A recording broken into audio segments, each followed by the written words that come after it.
straight away start with the questions. Yeah. And, I hope you'll be as frank as you were in the book, because Always. you've talked about so many interesting and dare I say controversial items in the book. Okay, so let me start with the first question. I want to because you've worked with 3 finance ministers and you have talked about all 3 of them, of course, some more than the other, but you've also kind of given your opinion about all of them very specifically. And I think your whom you like and which one you not particularly care for is is pretty evident. So now, after all these years and looking back, if I'm to ask you, if I to give us a kind of impartial evaluation of their style of functioning and their economic acumen and vision, how would you put all 3 of them, Mr. Jaitley, Piyush Goyal, and Ms. Sitharaman? See, I always find sort of assessing individuals, comparing them very odious. I don't want to do it ever. My sense about, so when you write a book and the issues which you dealt with during their times and with them, their personalities would have a bearing on the issues under the discussion or on the table at that time.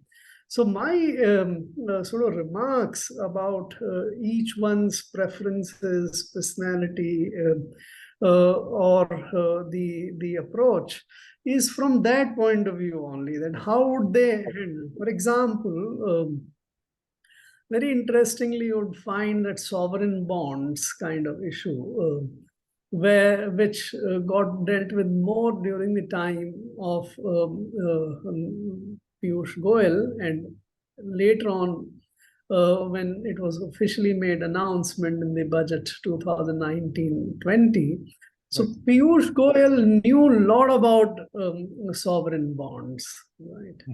And when this issue came up as an option for the first time, during 2018, when there was a bit of a crisis on the foreign exchange front, the current account had shot up, oil prices had gone up at that time. So when I suggested this, that let us look at the sovereign bonds option now, because we were the only one of the G20 country which was not issuing the sovereign bonds. And in my judgment, sovereign bonds were a better option than doing the domestic issuance and the foreign institutions subscribing to that. But Piyush Goyal, who knew it, he shot it off. He said, no, the time is not right. For whatever reasons he thought, it's not the time. We should bring in a kind of NRI deposit, which were always a very high cost option, very unnecessarily. So the point whereas Nirmala Sitharaman would agree to issue the sovereign bonds and to put it into the budget because at that time Krishnamurthy Subramaniam proposed it and it sounded very interesting to her.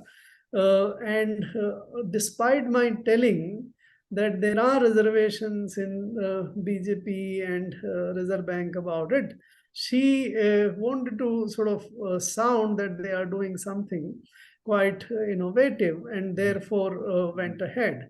Without realizing that there may be perhaps a kind of backlash later on, which ultimately led for those bonds, despite being announced in the budget, not being issued.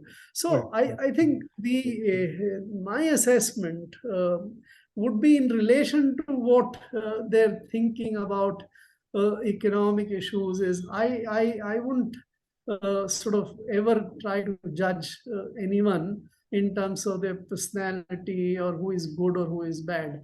I don't think there is anything like this. Everyone has strength on some issues or the other. No one perhaps has strength and all. So I think that is the way I would like to answer your question, rather than doing a sort of comparison table. Fair enough. Okay. So now but still, I wanted to ask you, then of course, talking about all the people that you mentioned in the book, specifically Prime Minister Modi, you have mentioned that you had a pretty wonderful relationship with him in the sense that he was a patient listener, though, of course, I think later, after a particular point, I think 2018, towards the end or something, you were saying that, somehow his mood seems to have changed and all that. And of course, one comment he's made already made headlines, but I'll come to that. But before that, I'm very curious because there's one small thing which you mentioned in passing, I don't think you've dealt with it in detail later on, is that he had some specific ideas about, some kind of economic reforms, and specifically even a small thing like calendar year, changing from the budgetary process, the whole financial year thing to a calendar year. Now, what was the thought process behind it? And also overall, when it came to your dealings with PM Modi, like how would you evaluate, like what was his viewpoints when it came to economic matters? Like, did he have a specific, particular a roadmap? And what would you say about that? So see, when I joined in 2017, he had run the government already for about 3 years plus, right? That is the time when I joined him, right? And there are many things which had already happened in a way. Bankruptcy law had come in, the GST Act had also been passed through, and there were lots of announcements coming from flowing from the broad notion of minimum government, maximum governance, which is, and also the kind of expressions that it's not government's business to be in the business. And also, I had a very clear view that he is a man who can take a lot of reform measures. He had also tried adventures, misadventures, whatever you may call, like demonetization and other things. So I had a very, very positive view about him and the kind of hard work he was putting in, the kind of ability to take hard decisions which he had. So it began on that note. Where I was looking forward to that period of my sort of serving in the finance ministry as somewhere where we can bring reforms which are as good, if not better, than the 1991 change. And India's sort of trajectory to move towards a private sector-led government away from the dominance of the public sector, inefficient financial system, etc. So that is where it was. And it remained pretty much the same during the entire period, I must say. You would find in the book the mention about the 10 trillion dream, which was articulated in the interim budget 2018-19. And also in the last chapter, you would find when I had been transferred. At that time, so what I meant, or I was proposed to be transferred. So at that time, I assured P.K. Mishra with this thing that if I believe that any one person in the country who can take tough decision, it is him. And even when I go out of the government, I would like to work with him. And after I'd moved to the power ministry, I had made 100 reforms proposal presentation to him, and he listened to that for about 2 to 3 hours. So on the whole, I would say, and he in fact wanted, I have recorded that, that Subhashji, you should make this presentation before the Council of Ministers. Because that kind of hardcore. So on the whole, I must say, it was a very, very sort of functionally and professionally satisfying sort of time with him as Prime Minister, and the kind of time he used to give during the budget meetings, etc. Right? The trust he had, which I have also recorded in the chapter on ATMs running dry in connection with the notes crisis and others, you would find that. So that is where is my overall. Of course, there would always be issues. where there would be differences, and the Prime Minister has the authority to take the final decision. I have no doubt about that. I don't think one can ever carry a kind of view that you only are right and the other view is not correct. So that's. But what I noted that in the later part, he had started developing, and he used to trust quite a lot. He would put me in front. The reason I emerged as virtually the spokesperson of the Ministry of Finance, I would interact because it was rooted in his own belief also that when we speak, the secretaries speak or the chief economic advisors speak in place of the politician, the credibility of the communication is much, much better. That belief came from him as well. So that is what it is. Of course, there are some which I have also recorded. When it went into a little bit of political side of it, and my views perhaps were not in line. So there is a chapter where I record Rupen Mishra telling me that you are not in tune with the thinking of the government. Finance ministry is unhappy with you. Prime Minister is unhappy with you. That's also I have recorded. Right.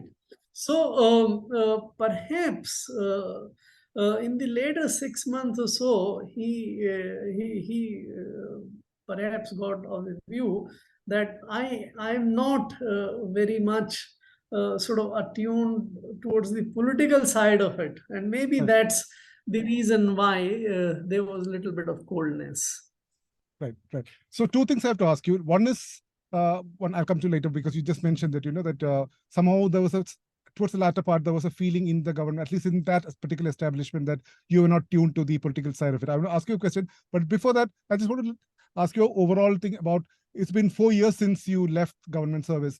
Now, looking at this 4 years and the reforms and economic measures that have happened in all the economic and corporate ministries and in the sector by PM Modi, what would you say, if you can just tell me quickly, like bullet points kind of thing, what do you think got it right and what do you think is got wrong? I've been writing this, Sunil. I write every week. Right. I know. I've seen that, and we spoke also a few months ago. Yeah. And I write very frankly. In fact, if you read them together, my view which emerges is very clear that the government had perhaps left the economic reforms on the wayside and has gone into more of freebies and the welfare and the political side of it. It has taken eyes off the economic ball, as I say, and it is reflected everywhere, whether you take the public sector privatization program or you take the other reforms in the financial sectors elsewhere. The reform, in fact, there is more of government now all over. This reflected in the high capital capital expenditures, etc. PLI and all. And so much of I licenses. think, the PLI, so I think the second term in terms of economic reforms is very, very different than the first term. I think we have lost the plot as far as economic reforms are concerned. Because in the book you mentioned that, I think it was Narendra Mishra who told you that you have to be tuned to the political side of it, because this is a government that has to win elections. So, and you also just mentioned that some of that whole reforms plot seems to have been left on the wayside.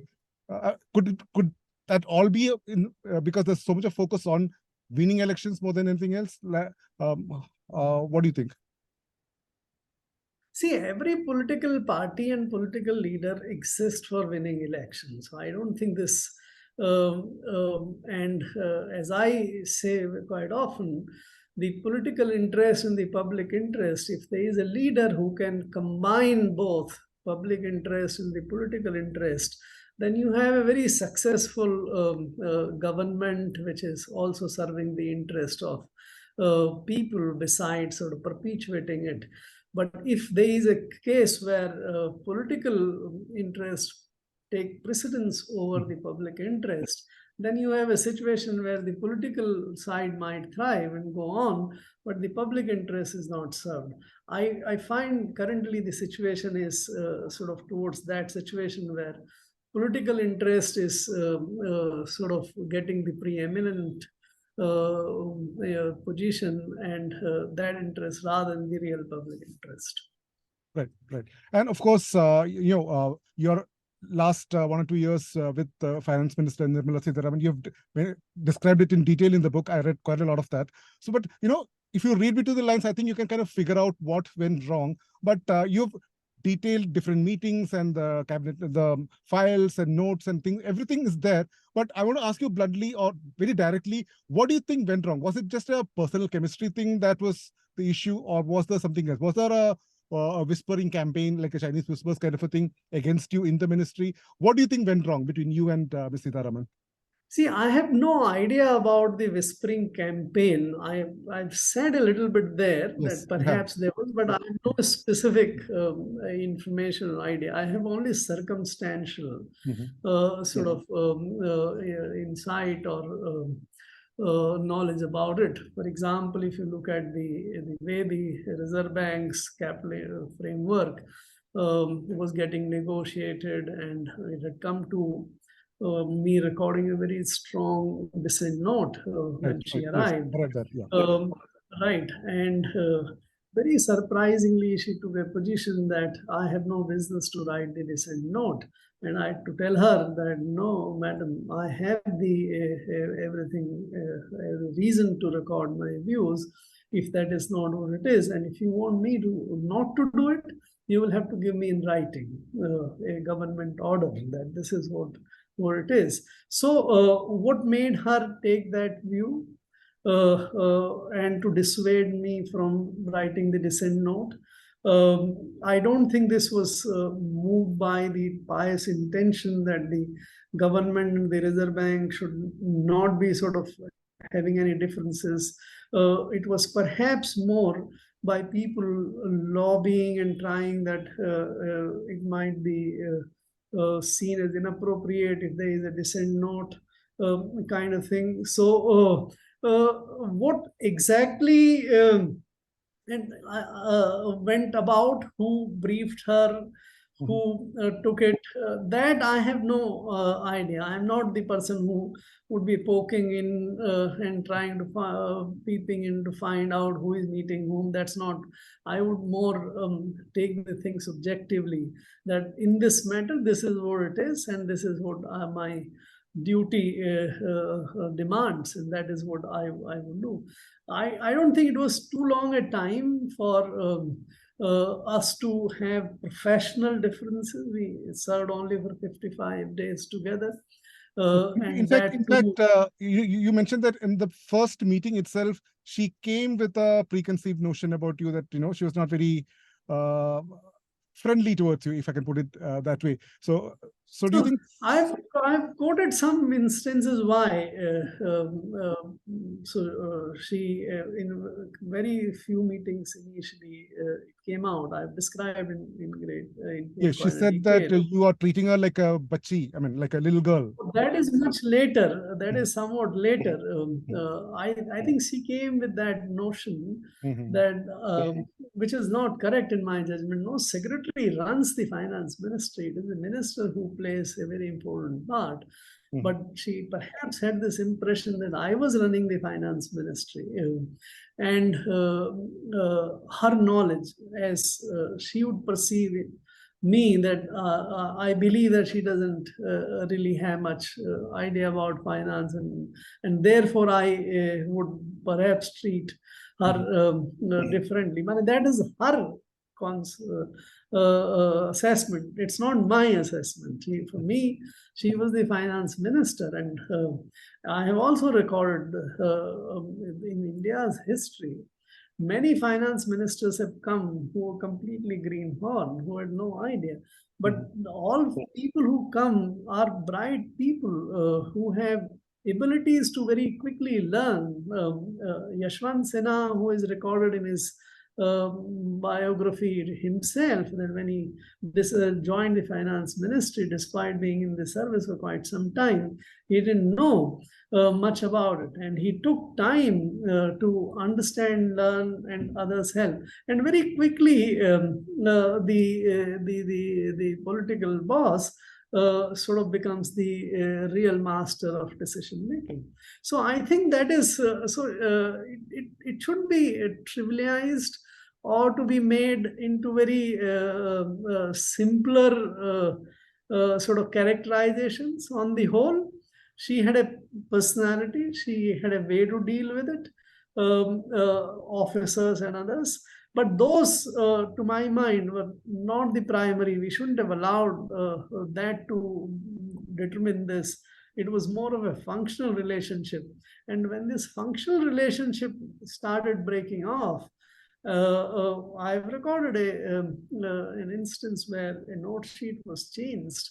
You would find that that is the first time in my life ever where I signed, because I had to see the budget through, not for anything else. Like a fresh file was prepared, yeah, without the dissent. If there was any other time, I wouldn't have allowed that to go that way.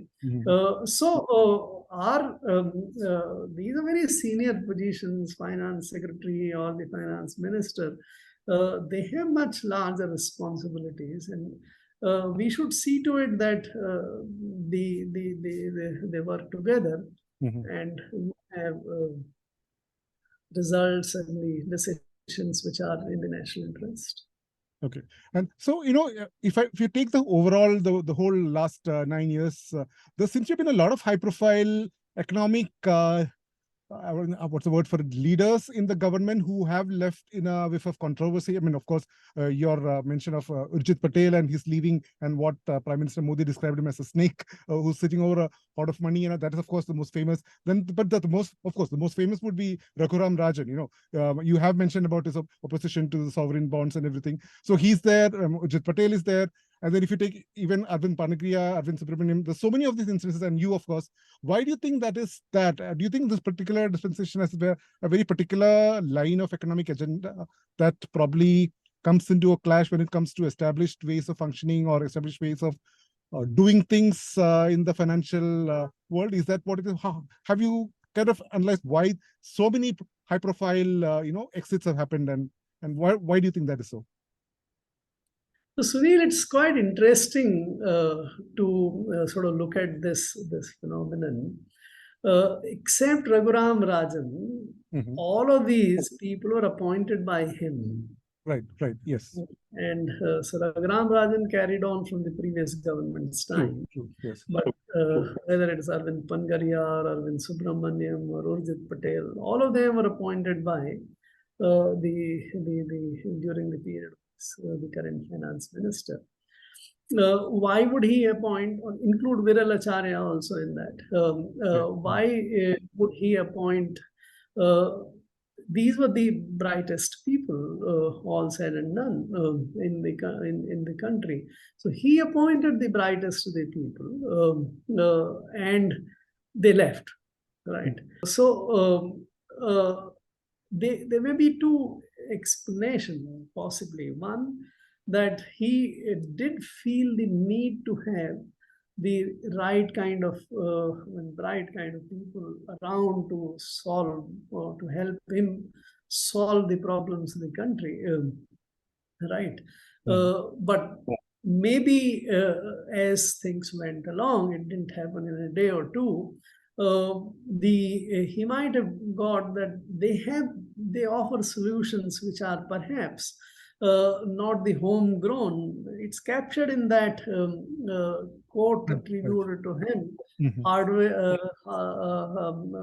This is Harvard versus hard work, that kind of thing, right? So, but you would also find very interesting, in the second term, there is no known economist or independent bureaucrat in that matter working with him. So there is a change. I can only surmise that he has perhaps realized that it is better for him to work with lesser independent mind rather than getting into either intellectual or other kind of thing.